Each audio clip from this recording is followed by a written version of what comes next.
मंडळी, सासूची सुगरण सून या चॅनलमध्ये तुम्हा सर्वांचं अगदी मनापासून स्वागत आहे। आज आपण उकळत्या पाण्यामध्ये मिरची टाकून अतिशय भन्नाट असा पदार्थ बनवणार आहोत। पाहण्यासाठी व्हिडिओ शेवटपर्यंत पहा, कुठं स्किप न करता अगदी शेवटपर्यंत पहा। चला तर मग मंडळी, आपण वेळ न घालवता आज युनिक अशी रेसिपी बनवणार आहोत, तर व्हिडिओला सुरुवात करूया।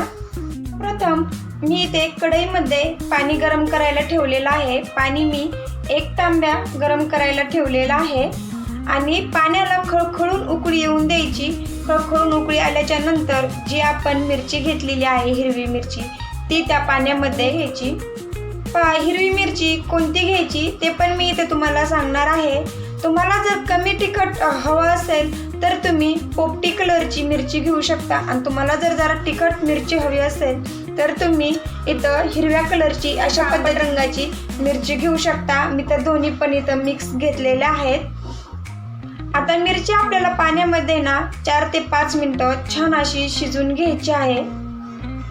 आता मिरचीला हलवत राहायचंय।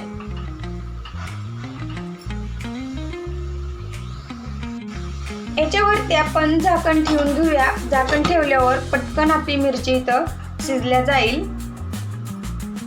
इथं आपली मिरची मस्त अशी शिजलेली पण आहे आणि पाहू शकता तुम्ही अशी टम्म सुद्धा फुगलेली आहे मिरची। आता आपण ती एका डिश मध्ये काढून घेऊया, त्याच्यामधलं पाणी निथळून घेऊया। असं मिरची इथं पूर्णपणे थंड होऊन देऊया। थंड झाल्याच्या नंतर त्या मिरचीचे काप बनवून घ्यायचे। मिरची मी देठासकट शिजून घेतलेली आहे।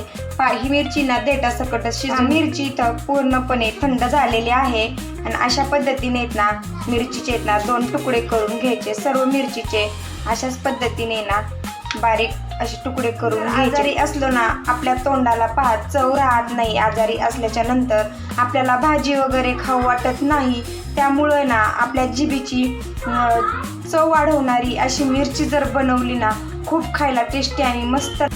मिरची आपल्याला आता तेलामध्ये फ्राय करून घ्यायची आहे। मी इथं ठेवलेली आहे कढई गरम करायला, त्यामध्ये मोठा 1 चमचा तेल घालून घ्यायचं। तेल गरम झालं की त्यामध्ये थोडीशी मोहरी टाकून घ्यायची। मोहरी तडतडली की मी इथं लसूण थोडासा असा ठेचून घेतलेला आहे। अशा पद्धतीने मोठाला ठेवायचा, जास्त बारीक नाही करायचा। मोहरी लसूण छान तडतडलं की मिरची टाकून घ्यायची। त्याच्यामध्ये गॅस मिडियम ठेवायचा।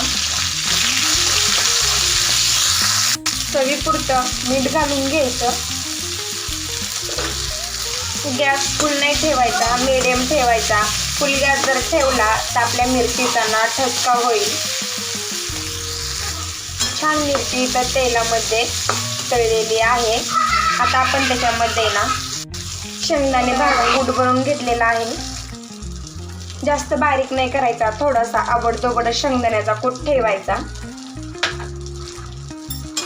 शेंगदाण्याचा कूट घातल्याच्या नंतर आपण मिरची 2 मिनिटं छान अशी परतून घेऊया।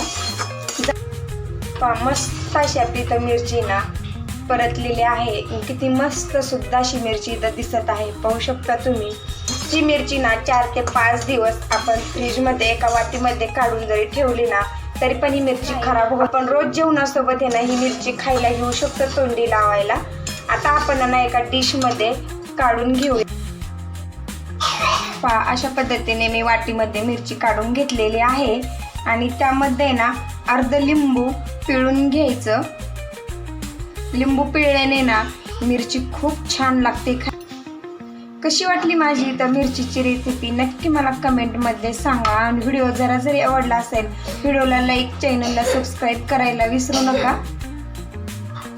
पुन्हा भेटूया अशाच नवीन भन्नाट रेसिपी सोबत। तोपर्यंत